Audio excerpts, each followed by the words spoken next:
average. You know, we do it over here. Now this one's a wild one, man. Uh, the crypto king, they call him. They said this is frat guys gone wild. These guys, the so-called crypto king of Kentucky, spent weeks torturing a business partner from Italy inside a luxury Manhattan townhouse. When the victim managed to escape, police found him covered in cuts and bruises. So these guys kidnapped this dude, held him for 17 days, and tried to get his Bitcoin password. This is what's going on right now. As far as it's not even, necessarily cash, money, and jewelry. We want your Crypto Bitcoin investors, password. John Waltz, known as the Crypto King of Kentucky, and his accomplice, William Duplessis, are charged and accused of torturing a man for 17 days in a bid to try to steal his Bitcoin password. Prosecutors claim that this 28-year-old Italian man was held captive inside of a Soho townhouse that, by the way, is renting for $75,000 a month. For 17 days, prosecutors detail just a shocking level of torture.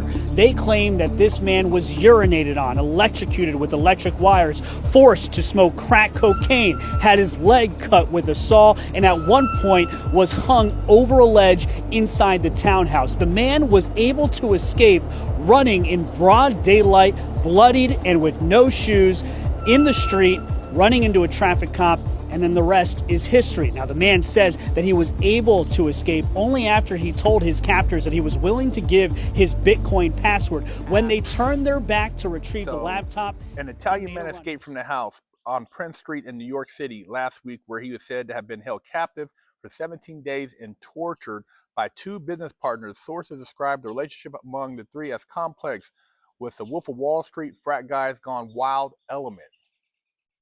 The so-called crypto king of Kentucky, John Waltz, was arrested in his bathrobe outside the scene. He's expected in court on kidnap and torture charges, among others, on Wednesday. A second suspect, William Duplessis, surrendered in connection with the case a day ago. Police found the victim covered in cuts, bruises, ligature marks on wrists. Video obtained exclusive by NBC New York shows the victim disheveled and shoeless running down Spring Street. William Duplessis appeared in a Manhattan courtroom Friday with bags under his eyes, indicted in a Bitcoin kidnapping scheme, along with John Waltz. Prosecutors allege the two men, both cryptocurrency investors in their 30s, lured an Italian millionaire to their ritzy Soho townhouse, where they held him captive and tortured him over 17 days. The suspects were arrested after the 28-year-old man managed to escape and flag down a traffic cop on the street. Inside the apartment, police say they found body armor, ammunition, and a photo of a gun held to the man's head. To be tortured for 17 days in terms of a chainsaw cutting your leg, in terms of putting your feet in water and electrocuting them, in terms of making the person ingest narcotics, horrible crime. Prosecutors say the suspects took the alleged victim's electronics and threatened to kill his family unless he gave up the password to his Bitcoin wallet, worth millions. As the NYPD parsed through evidence in Soho this week, French police have arrested more than 20 people for a number of kidnapping plots targeting crypto tycoons, which includes the attempted abduction of an investor's daughter by masked men on a busy Paris street earlier this month. I don't go to certain crypto meeting anymore where I had the habit to go before. I try to park as close as possible to the destination when I have to go somewhere. The string of attacks, both abroad and now domestic, have some Bitcoin bigwigs worried for their safety. Bitcoin's worth over $100,000, and people are still posting screenshots of their holdings, travel plans of where they're going to be. So it's really an attacker's dream, because they don't really need to do too much research out there to target these people that now have quite a lot of value in their crypto holdings. And so, unfortunately, these attacks are, again, becoming more gruesome, more brazen, and are increasing in likelihood and severity. That's why I say you never know, man. These guys don't look like street dudes. These ain't guys with hoodies on or masks on. You know, the face of a criminal is not what you necessarily have been programmed to think, man. Some of these guys just look like squares. They're average dudes. The guy you see at the golf course, at the bar, at the car show. But when it comes to trying to, get something from somebody in greed, people turn to some very dark elements, man. So uh,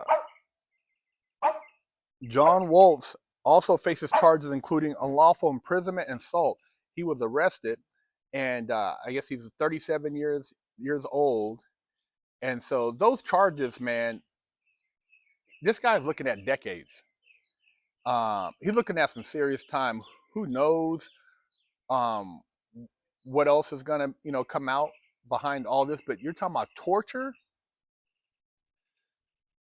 Whew. So after arriving in New York on May 6th, Waltz and Duplessis allegedly took the victims' passports and electronic devices, then demanded he give them Bitcoin password. Please say the torture started when a 28-year-old refused to comply. He didn't want to give them the Bitcoin password, and this is what led to the violence. He was bound by his wrist, pistol whipped, had a gun held to his head, a chainsaw used on his leg, was urinated on. His captor also dangled him over a staircase and threatened to kill his family, among other coercive measures. How long could you have put up with this before you just gave him the password, man? Prosecutor said the victim eventually did give in, only escaping when the men went to find his computer. After 17 days of alleged torture at the hands of the Crypto King, he managed to get out last Friday. So he ran down Spring Street after breaking free and found a traffic cop who helped him at the corner of Mulberry Street in New York. Man, shit is wild, man. Shit is wild. You got to be careful. You never know, man. This guy thought he was going to go party with some dudes. He probably partied with him before. It sounded like they all were, balling and having bread. I mean, if the crypto, imagine this probably some millions, and these guys, who knows what else they had did together, thinking they had a friendship, and two guys plotted on another guy, man, and this is what they did to him, and this is supposed to be their friend. Can you imagine, man? You showing up to go party, you think you're gonna hook up with some chicks and have a good time, and these dudes start pistol whipping you, slapping you upside the head, and talk about, hey man, we want your crypto. And you're like, what are you talking about? Man, we want your crypto password. What blah blah blah. You're like, dude, what are you, and it just goes all south. These guys turn into demons, and they don't care about your alleged friendship, and they just want the money. They want that whatever, the currency. They want the Bitcoin. Gotta be careful, man. And being able to tell certain people about your whereabouts, so you're not, just being out in the dark somewhere, or somebody saying, oh, I'm gonna go meet up with so and so. You want to be able to say, hey, the last thing he told me is he's gonna go meet with this person, and if you don't hear from him in this many hours or this many days, contact police or something like that, man. But crazy times out there, man. You got to watch yourself. People who call themselves your friends, desperation, greed, you never know what they'll turn into. And even, in a situation like this, I mean, the other guy, he was known as the Crypto King. So he apparently was making moves in crypto, and he had crypto, but he wanted more crypto. So got to watch yourself out there. Be careful, man. Subscribe, share the channel. BigHerc916. Visit BigHerc916.com to pick up a limited edition GTA poster signed by me for $10, or with your purchase of a Wig Splitter Porsche t-shirt, I'll throw in a free poster signed. Officially, I only got one real spanking my entire life. My mom did the best a 14-year-old could do, raising me with love and instilling values that will last a lifetime. I was a straight-A student and lived to make her happy. So how did I go astray? A horrible stepdad that stole my self-worth and invoked fear turned me into a person that I struggled to overcome. From skateboarding to selling drugs gang banging in juvenile hall. I got caught the same way many young promising men get caught up. I struggled to find my identity, getting mixed up in shootouts, crime, and the adult entertainment industry.